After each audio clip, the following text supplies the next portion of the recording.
Bien, buenos días a todos. Vamos a presentar pues el proyecto de tesis y los primeros avances preliminares de la tesis que nos trae ocupación y explotación del territorio Montes de Torozos y Tierra de Campos, con el ejemplo de arqueología del poblado medieval de Fuentungrillo. Bien, lo que presentaré serían, en un primer lugar, los límites cronológicos y espaciales del estudio, la hipótesis y objetivos, plantear en primer lugar el planteamiento metodológico, con algunos avances y ejemplificar con el estudio de caso del despoblado de Fuentungrillo, para terminar con unas conclusiones y pues mencionar simplemente algunos aspectos bibliográficos que espero que sí que pueda ajustarme a esos 10 minutos de tiempo. Bien, este estudio que da forma a esta tesis doctoral, que está en su segundo año, está todavía en un proceso muy embrionario, y eso hace que pues los datos que traigo tampoco sean definitivos, son un pequeño avance, un extracto de pues esos análisis estadísticos que he ido haciendo a partir de datos que aún tengo en revisión, por lo tanto no debemos tomarlos todavía como datos finales. Bien, en primer lugar, los límites espaciales, una diacronía entre alta y baja Edad Media, es un proceso a lo largo de todo el medievo, con un hito inicial que pues sería el ocaso del mundo tardorromano y sobre todo pues ese proceso de hispano-visigotización y pues de continuidad de poblamiento en algunos casos, que se interrumpe con la llegada de ese nuevo poder musulmán en el siglo VIII. El límite final temporal estaría en el siglo XV, ya en los albores de la modernidad, donde ya se detecta desde el siglo XIV pues un vaciamiento de algunos núcleos rurales, sobre todo de hábitat disperso y de pequeñas aldeas que pues sufren los procesos de vaciamiento, de presión feudal del siglo XIV. En cuanto al límite espacial, nos centramos en Montes Torozos y Tierra de Campos. El año pasado y este año hemos estudiado primeramente Montes Torozos, una zona mucho más pequeña, una comarca más asequible para poner en marcha toda la metodología, y los siguientes años pues nos centraremos en Tierra de Campos. Bien, la hipótesis de partida que mueve este estudio es si siguen las aldeas medievales de Montes Torozos y Tierra de Campos un mismo patrón cuantificable de asentamiento y en qué medida influye en su configuración la cercanía de los recursos naturales más inmediatos. ¿Qué quiere decir? Bueno, pues que sabemos ya desde hace muchos años que las fundaciones son obra de una decisión política, pero también están condicionadas por esa disponibilidad de recursos o esa cercanía o control de algunos recursos naturales, ¿no? Pues lo que pretendo con la tesis es intentar cuantificar en qué medida esos recursos inciden en el tejido de esa malla de poblamiento o en caso contrario pues no coinciden, ¿no? Objetivos, pues he seleccionado 3, hay más objetivos, pero estos 3 serían analizar la red de poblamiento medieval en estas 2 comarcas, en Montes Torozos y Tierra de Campos, mediante el estudio arqueológico de sus núcleos rurales. Segundo objetivo sería establecer unos patrones de asentamiento y despoblación comunes durante la Edad Media, ver en qué categorías pues, se van repitiendo esos paradigmas de población, y comprender finalmente el funcionamiento interno de estos espacios rurales. Para eso lanzamos el estudio de caso de la aldea de Fuentungrillo, ver cómo a nivel micro podemos comprender cómo se van configurando, cómo van creciendo y cómo se van desarrollando todos estos núcleos rurales de la Edad Media. Esa perspectiva macro contemplaría todo el estudio pues documental, el estudio de territorio y el estudio de lo que sería la red de poblamiento, tanto de los nodos de población como de los ejes de comunicación. En la perspectiva micro, sin embargo, pues estaríamos estudiando el estudio de caso de la propia dinámica interna de estos núcleos rurales, ¿no? Que también es muy importante para poder comprender en muchos casos esa sintonía que hay entre las fuentes escritas y los objetos materiales que nos han ido conservando hasta la actualidad. Eso nos lleva a dos tipos de análisis muy diferentes entre sí. Por un lado, y para la perspectiva micro, utilizaríamos un análisis cuantitativo con un patrón de estudio espacial a través de SIG, con técnicas estadísticas para poder analizar frecuencias, análisis multivariante y otro tipo de análisis estadístico, mientras que en el caso de los estudios a nivel micro estaríamos hablando de estudios más de estratigrafías, estudio de materiales, antropológicos y bueno, pues los propios datos que nos van generando los yacimientos arqueológicos cuando los vamos excavando y vamos estudiando. El tipo de fuentes, por lo tanto, tiene que ser diferente. Por un lado, nos vamos a nutrir de fuentes históricas, principalmente pues, los repertorios clásicos ya en cuanto a fuentes primarias, el Becerro de las Vetrías, el libro Becerro del Obispo de Palencia, el libro de privilegios de la Orden de San Juan, la estadística de la diócesis palentina, por citar los principales, además de otras fuentes diplomáticas conservadas en diferentes archivos y colecciones. Una revisión de literatura científica, obviamente, y el mayor porcentaje de datos lo obtendremos seguramente de las fuentes arqueológicas, catálogos arqueológicos como el PACU, el BICU.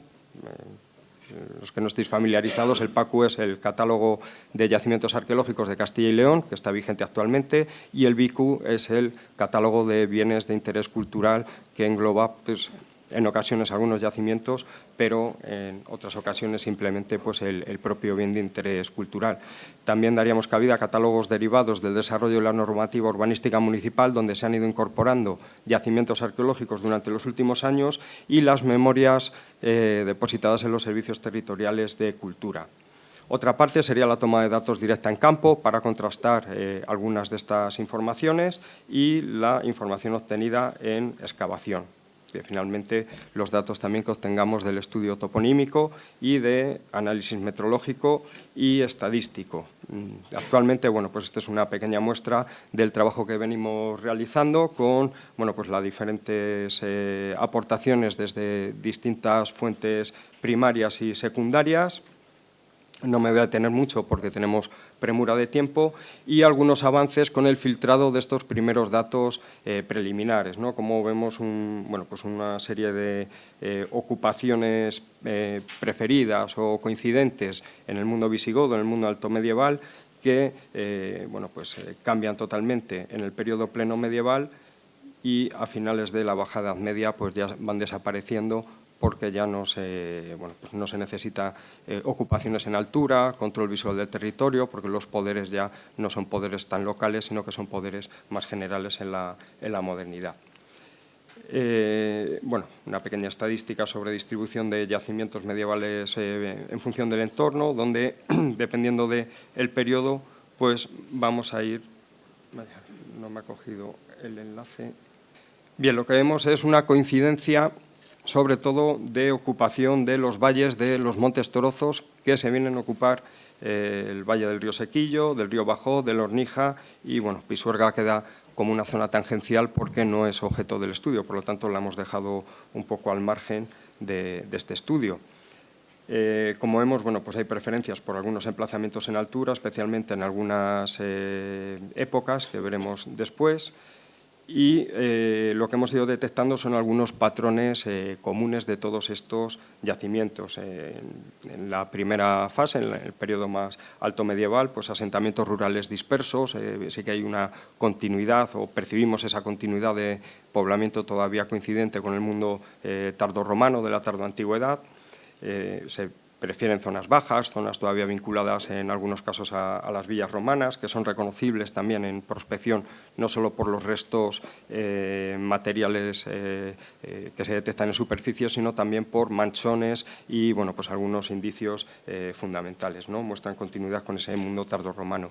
Hay un periodo de inestabilidad, fruto de esa llegada de esos nuevos poderes que vienen del sur, que se producen fenómenos de encastillamiento, de desplazamientos hacia lugares de mayor visibilidad, de mayor control del territorio y se ocupan cimas de cerros y laderas de páramo, sobre todo para fortificar. A partir de la plena Edad Media vemos coincidente con el proceso de consolidación de los reinos cristianos que esas fortificaciones se van manteniendo ya como lugares de control de áreas locales y áreas, regiones mucho más delimitadas y con una explotación mucho más intensiva del territorio, entrando en juego también todo el sistema de monasterios que se van fundando para ir colonizando y explotando todo el territorio.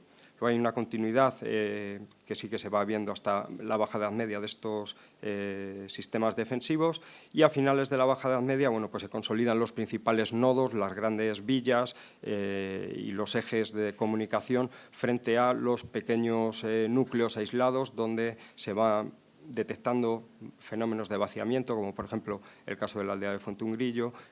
No es único, hay bastantes documentados a lo largo de ese siglo en los Montes Torozos y también en Tierra de Campos. Y bueno, pues el caso de estudio de Fuentungrillo sería paradigmático en este sentido, ¿no? Estudiado ya por varios autores antes que yo, por Valdeón, por Reglero.